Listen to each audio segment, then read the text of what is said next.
Para estar connosco aqui hoje no 360, convidámos Miguel Prudêncio, imunologista, e Jorge Amil Dias, do Colégio de Pediatria da Ordem dos Médicos. Boa noite aos dois e obrigado pela participação neste jornal. Miguel, começava por si. Há alguma vacina que seja mais adequada para os mais novos? Muito boa noite, muito obrigado pelo convite. Efetivamente, a vacina que está autorizada para estas crianças entre os 12 e os 15 anos é a vacina da BioNTech Pfizer. Nós sabemos que a vacina da AstraZeneca só está aconselhada a partir dos 60 anos. A vacina da Janssen está aconselhada para homens a partir dos 18, para senhoras a partir dos 50. E, portanto, as duas vacinas de RNA que sobram, digamos, é a da Moderna e a da BioNTech Pfizer, e é esta última que está autorizada, para a qual existem mais dados que sustentam a segurança e a eficácia da sua utilização nesta faixa etária. Isso significa que, tal como todos nós, no caso dessas crianças, quando tomarem a vacina, terão na mesma que tomar as duas doses. Para ficar completo o processo tem que ser as duas doses. Ou seja, pode prolongar no tempo também o tempo da vacinação desses jovens. O intervalo entre as duas doses são as 3, 4 semanas e, portanto, tem que ser cumprido esse intervalo para que o esquema vacinal esteja completo. A questão que neste momento importa talvez compreender é se devemos ou não avançar para a vacinação das crianças entre os 12 e os 15 anos, sendo certo que é consensual que crianças nessa faixa etária que tenham outras comorbilidades e que tenham questões de saúde associadas que as tornem mais vulneráveis à Covid, é consensual que devem ser vacinadas. A discussão prende-se com a vacinação ou não das crianças nessa faixa etária saudáveis, e aí é que há Quando diz consensual, está a referir só a Portugal ou mesmo a nível mundial? A nível dos especialistas internacionalmente, e se virmos quais foram as posições e as decisões tomadas pelos diferentes países europeus a este respeito, é consensual que para crianças com risco acrescido, para crianças com comorbilidades, entre os 12 e os 15 anos, a vacinação é recomendada. A questão, onde não há um consenso generalizado, mesmo ao nível das diretrizes de cada país, a este respeito, é no que diz respeito às crianças saudáveis entre os 12 e os 15 anos. Em parte também porque tudo isto é muito recente e continua-se sempre a avaliar o que vai acontecendo.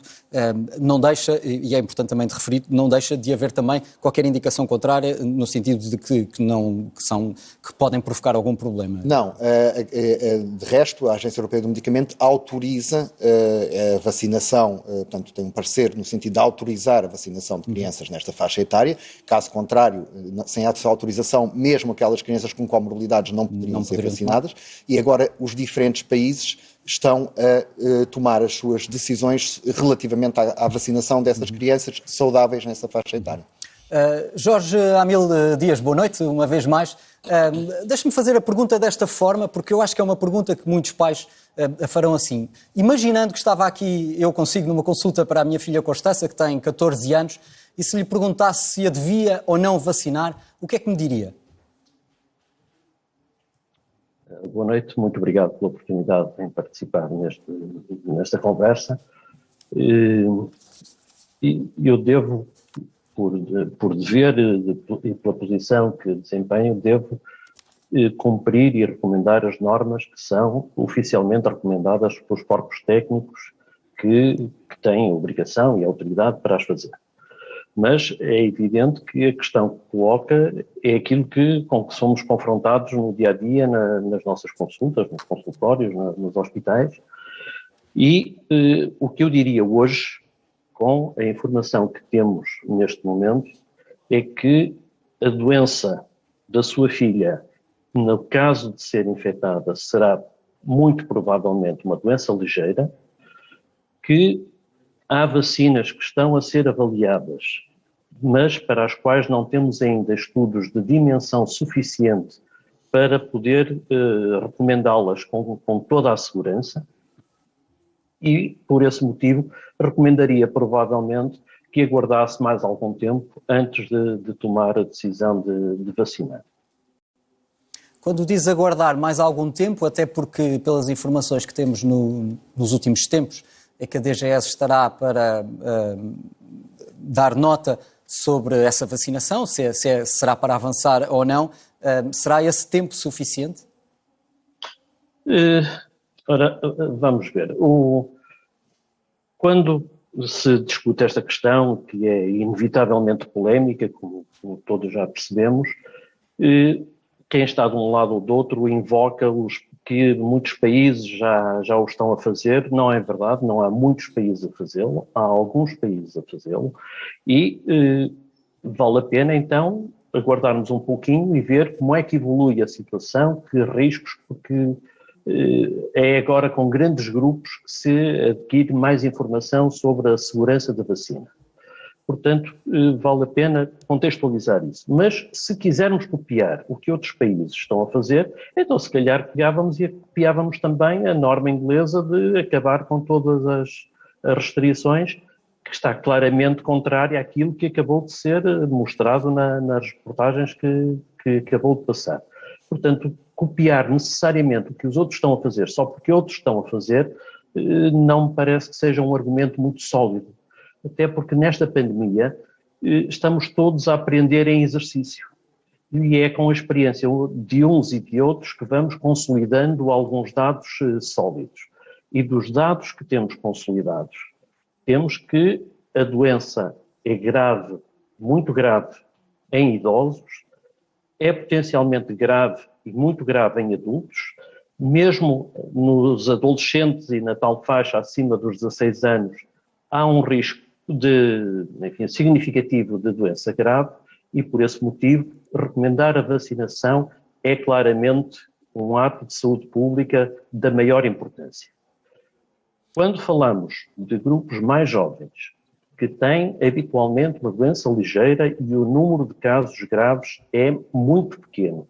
Houve 4 casos de morte em crianças por Covid em Portugal e associados a outras comorbidades. Mesmo o número de internamentos hospitalares tem sido residual em todos os hospitais do país. Portanto, estamos a falar de um grupo que não tem uma exposição de gravidade à doença e que, por esse motivo, não é óbvio que beneficie diretamente de ser vacinado. Quando há algumas preocupações por alguns efeitos que foram observados em jovens vacinados, nomeadamente nos Estados Unidos, efeitos que chegam a 50 ou 60 casos por milhão de inoculações, o que daria, se essa estatística se cumprisse entre nós, falando dos tais 570 mil jovens e crianças de que falou ontem o Sr. Primeiro-Ministro, daria exatamente cerca de 1 milhão de inoculações.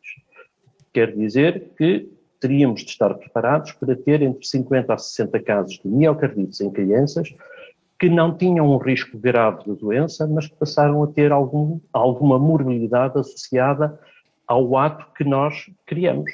Isto chama-se iatrogenia, portanto é causar algum tipo de doença por um ato médico, ainda que muito bem intencionado, e com todo este panorama e com um grande número de adultos ainda por vacinar e com estoque limitado de vacinas, custa um pouco entender que se desloque 1 milhão de vacinas, de doses de vacinas, de adultos que precisam delas e que podem morrer, para crianças que não estão em risco imediato. Portanto, não tenho um ponto de vista absolutamente contra as vacinas, gostaria de ter mais alguma solidez, porque o conceito de vacina é extraordinariamente caro à comunidade pediátrica. Os médicos pediatras são, seguramente em Portugal, juntamente com os colegas de Medicina Geral e Familiar, quem recomenda mais vacinas. E por isso queremos que essas recomendações e que a confiança da população seja intocada quando falamos em vacina. E têm sido ouvidos em relação a este processo?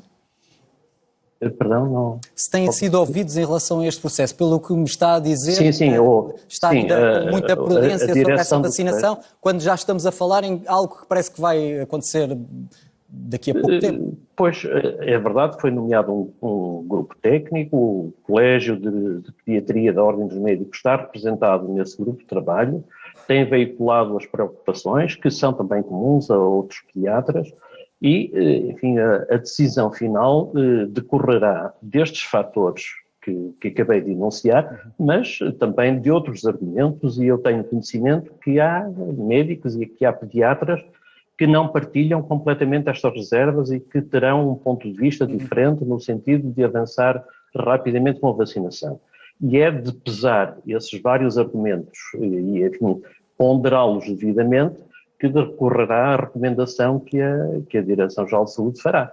Sabemos que não há, neste assunto, como na maior parte dos assuntos da vida, soluções perfeitas, claro. Não há risco de 100 ou 0, mas temos de ponderar os vários dados existentes em cada...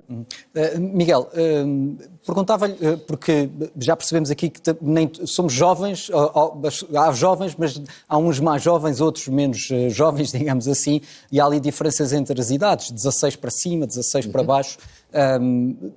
Isso a vacina tem alguma influência específica em relação a essas idades? A questão aqui que eu acho que é mesmo importante realçar é, tal como foi dito, que estas crianças dos 12 aos 15 anos têm um risco de ter complicações graves de Covid extraordinariamente reduzido. E por isso o benefício da sua vacinação é também reduzido, porque em termos de proteção da sua saúde individual, da pessoa vacinada, da criança vacinada, esse benefício é relativamente reduzido, ou bastante reduzido, porque o risco de contraírem, de terem complicações, se contraírem a Covid, também é ele reduzido. De forma que é eticamente algo que deve ser discutido e, tal como foi dito, ponderado no conjunto de diferentes vertentes, até que ponto é que faz sentido estarmos a vacinar uma faixa etária para quem o benefício próprio da vacinação é tão reduzido. Passa até um pouco a ideia de que estaremos, eventualmente, a vacinar os mais novos para proteger os mais velhos e não para proteger diretamente os mais novos.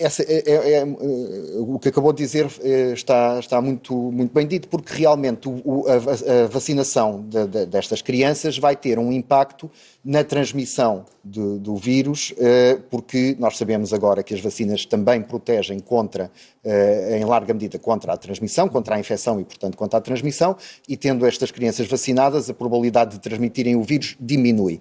Mas isto é uma proteção da comunidade e nessa perspectiva esta vacinação teria impacto em termos comunitários, mas não para a própria pessoa vacinada o benefício é muito reduzido, e é por isso que, tratando-se de crianças, nós temos que equacionar se é eticamente adequado ir vacinar crianças que não vão ter um benefício próprio substancial dessa vacinação e estarão a contribuir, obviamente, para diminuir a transmissão, mas isso estamos a falar de uma proteção comunitária.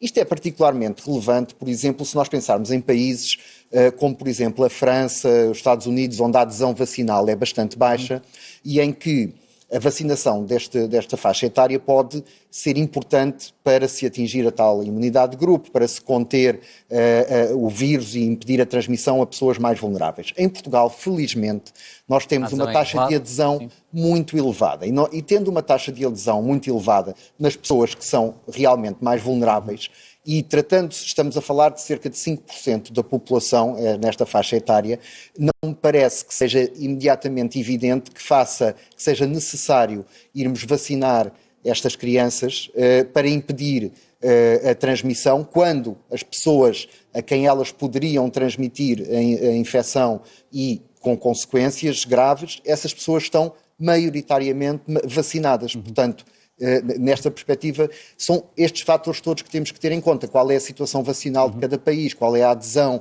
e, portanto, na nossa situação em Portugal, eu não vejo como sendo uma necessidade ou uma urgência vacinar as crianças nesta faixa etária. Dr. Jorge Amil, nós estaremos também aqui, e estou a retirar isto um pouco das palavras que me disse há pouco, nós estaremos aqui também a querer precipitar, avançar rápido demais, até por causa dos certificados, pela pressão que existe tanto das escolas como eventualmente da sociedade, dos pais, para este processo? Eu percebo e concordo com a questão, com os termos em que coloca. De facto, há uma ansiedade enorme. E esta decisão anunciada de promover a vacinação das crianças visa mais colmatar a ansiedade e o receio de cenários hipotéticos e se acontecer, do que propriamente responder às evidências que temos escritas, que temos documentadas à nossa frente. E vale a pena recordar 3 aspectos muito breves, e eu concordo inteiramente com o que acabou de dizer o Dr. Miguel Prudêncio, mas gostava de recordar que uma autorização de comercialização, autorização de utilização por uma entidade reguladora não é a mesma coisa que uma recomendação para a sua utilização. E convém distinguir as duas coisas. Ninguém iria recomendar um medicamento ou uma vacina que não estivesse autorizada, mas a autorização não significa automaticamente recomendação. Continua a ser um Como ato o médico. Dr. Miguel Prudêncio realçou, a questão da cobertura vacinal nos adultos é muito importante, e havendo uma grande cobertura vacinal, e desejamos que seja o maior possível, a questão de vacinação infantil tem menos peso. Todavia, se houver um adulto num agregado familiar, um ou dois, enfim, quem haja num agregado familiar, que não pode receber a vacina por algum motivo de deficiência do seu sistema imunitário, bom, aí faz todo sentido que as crianças sejam vacinadas para não levarem a doença para o tio, para a avó, quem quer que seja, que possa ficar doente. E o terceiro argumento que eu gostaria de recordar é que esta vacina, e como está amplamente demonstrado pelos casos que diariamente são diagnosticados, esta vacina não impede a infecção.